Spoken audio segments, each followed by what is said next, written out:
Most men walk this earth shackled, not by chains of iron, but by chains of impulse. You see them everywhere, anxious, scattered, easily swayed by curves, comments, or the slightest validation from a pretty face. They believe they are free, yet they are prisoners of the most ancient force inside them, libido. This isn't just sexual desire, it's raw energy, the fire of creation itself, but left unchecked, it becomes a fire that consumes rather than builds. Imagine a man waking up every morning with a furnace of energy inside him, enough to write a book, start a business, build a body of steel, or lead a movement.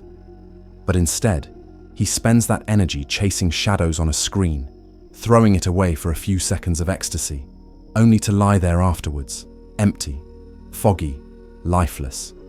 That's the story of millions of men today, and it's no accident. We live in a world engineered to exploit the libido, to weaken the masculine spirit at its source. Porn isn't just a website, it's a weapon. Hookup culture isn't just modern freedom, it's a trapdoor to emptiness. The instant hit of dopamine that comes with every swipe, every like, every sexual conquest isn't just pleasure, it's poison. The average man today is overstimulated and underfocused. His mind can't sit still, his heart can't commit. His body moves, but his spirit is numb. He lives on the edge of burnout because his most powerful energy is leaking daily, hourly, unchecked. Picture this, a lion in a cage, pacing, wild with hunger, clawing at the bars, not realizing that the real enemy is the man feeding him scraps to keep him tame. That lion is libido, and for most men, it never gets channeled into anything higher. It stays in the lower chakras, as the mystics say. It stays trapped in the flesh, in addiction, in regret. The ancient world understood this. In almost every tradition, the male initiates were taught to master their desire before they were granted power. In the East, brahmacharya.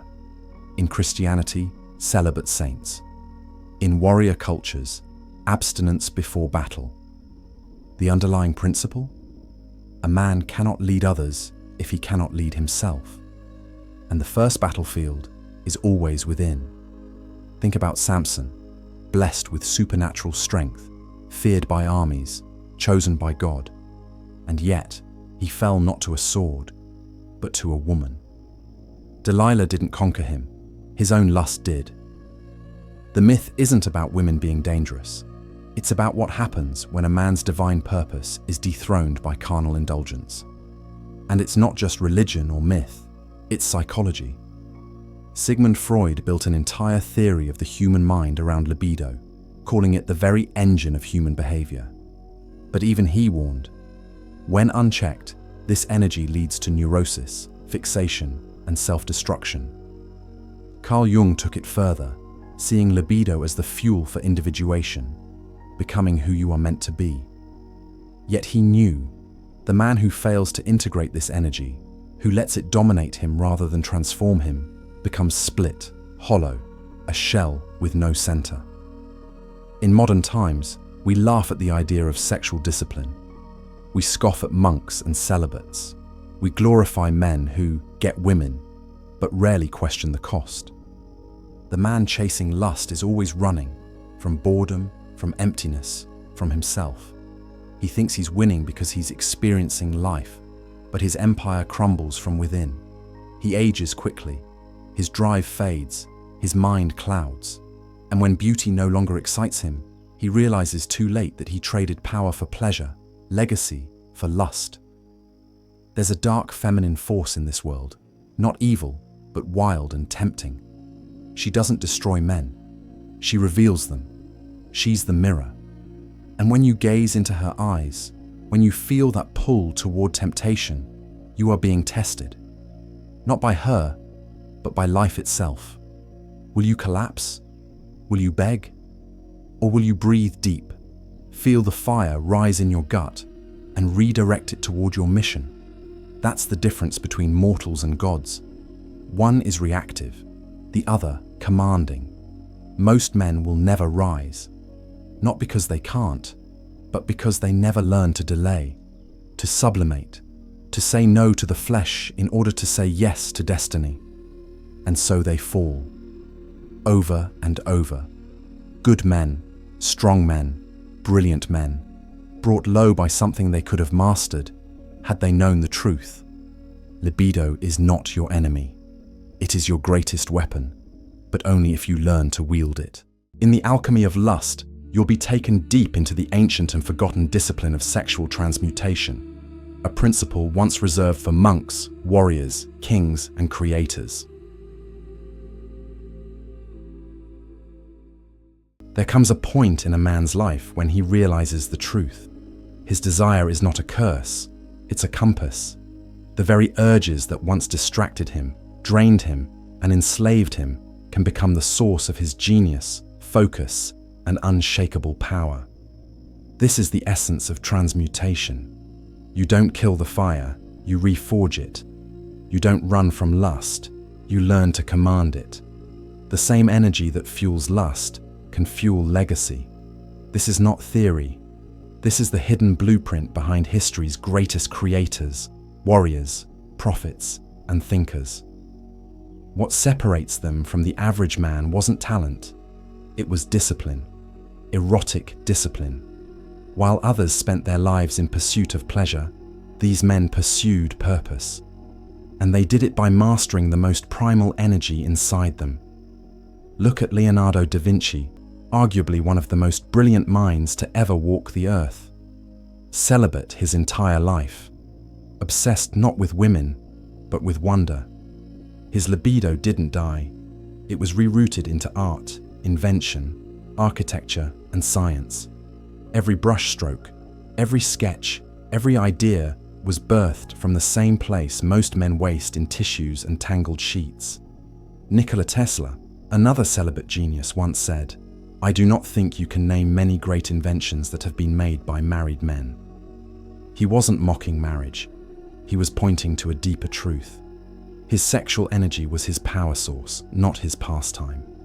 These men didn't deny their urges out of shame or guilt. They denied them because they knew pleasure can wait, greatness cannot. The modern man has forgotten this. We tell boys to embrace desire without ever teaching them how to channel it, and so they get consumed by it. But the man who learns transmutation becomes a different species. He's no longer led by lust, he leads it. He doesn't spend his libido in women, but in work, in writing, in building, in dominating his domain. Every drop of energy that once went to chasing flesh now goes into carving out a legacy. This isn't suppression, this is strategy. It's the alchemy of kings. Napoleon Hill wrote about this in Think and Grow Rich, a chapter most readers skip or ignore. Sex transmutation, he called it.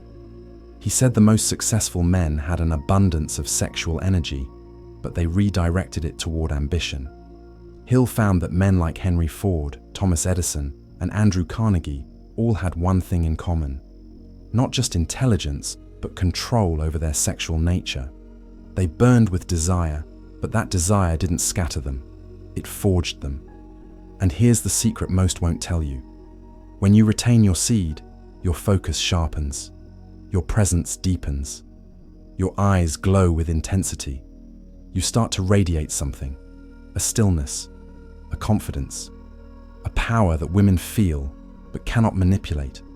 Men respect but cannot explain. It's not bravado. It's not fake alpha. It's spiritual voltage. And it doesn't come from chasing. It comes from restraining.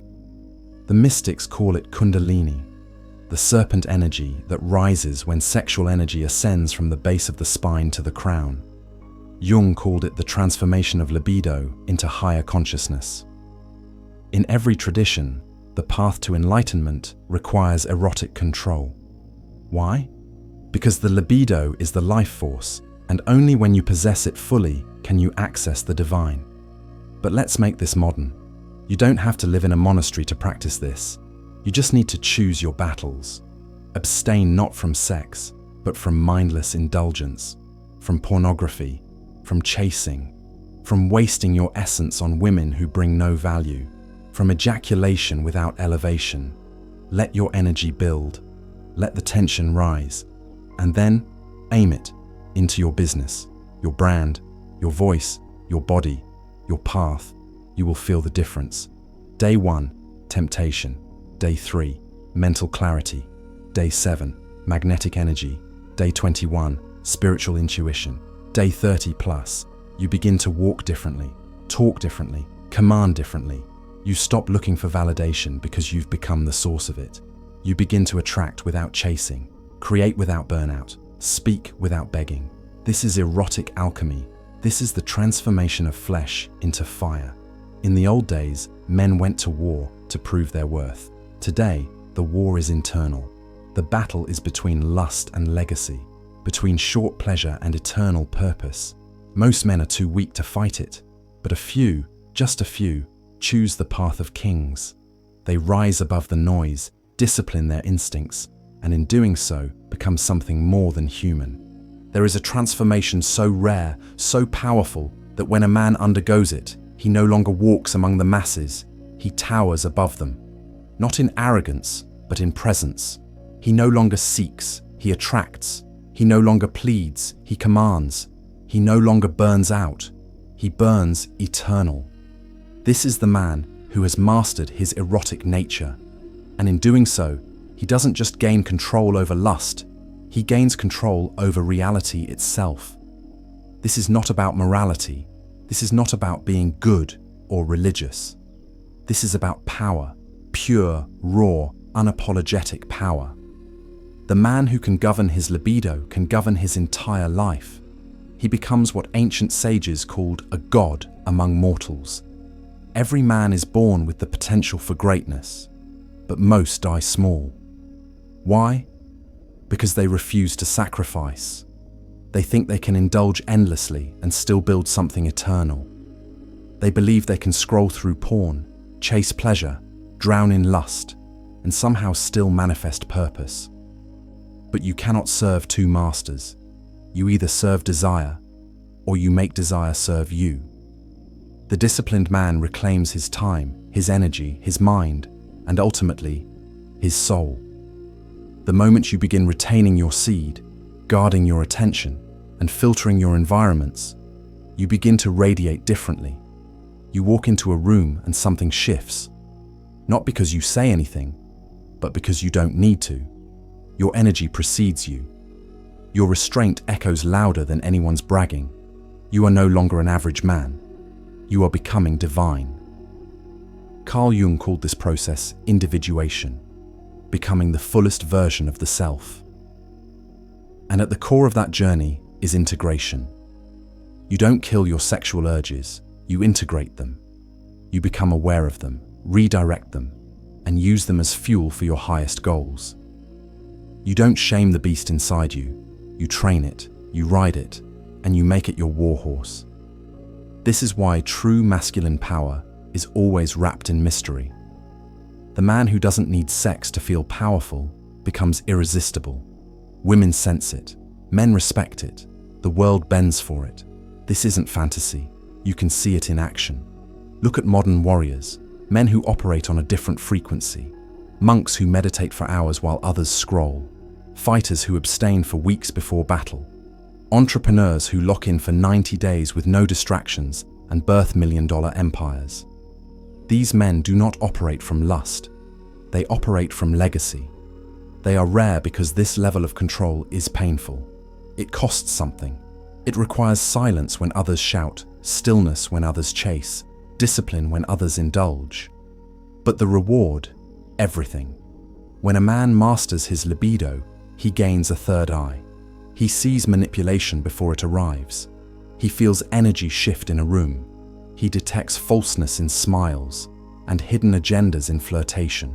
He's not paranoid, he's precise. Because the fog of desire has cleared. His judgment is no longer clouded by beauty. His mission is no longer sidetracked by seduction. He doesn't demonize women, but he doesn't bow to them either. He sees through the illusion and chooses his queen, not his captor. The final transformation is this: the man who once chased becomes the man who is chased. not just by women, but by opportunities, by respect, by destiny. His life becomes a magnet for miracles because his energy is no longer scattered, it's stacked. He doesn't leak his essence, he builds it like a kingdom, day by day, brick by brick, choice by choice. Until one day he realizes he no longer craves escape because he has built a life he no longer wants to run from. So here is the truth most will never tell you. You do not need more sex. You need more self. You need solitude, purpose, vision, challenge, focus. You need the fire in your blood not to be spilled in shadows, but to be directed into a future that outlives you. The moment you choose mastery over indulgence, you put on the crown. Not a crown made of gold, but of command, of presence, of power. The gods of old were not just born, they were forged in silence, in denial, in patience, in pain. And if you're ready to become more than flesh, more than fantasy, more than a man, they're waiting for you on the mountaintop, where the air is thin, where the weak cannot breathe, where only the few arrive, alone, glowing with restraint, radiating purpose, and crowned in power. That is where you're headed, if you dare to rise. Thus remember, we are interceptor. Becoming interceptor is the code they never wanted you to learn. A psychological war map for men, forbidden teachings fused with modern strategy for influence, dominance, and self-mastery. If you want peace, prepare for war. The Interceptor Archive is the complete vault. Every lesson, every revelation, every psychological blueprint I've ever recorded, handcrafted to help you break chains, build discipline, and become undefeatable in a world built to deceive men. No ads, no algorithms, no distractions.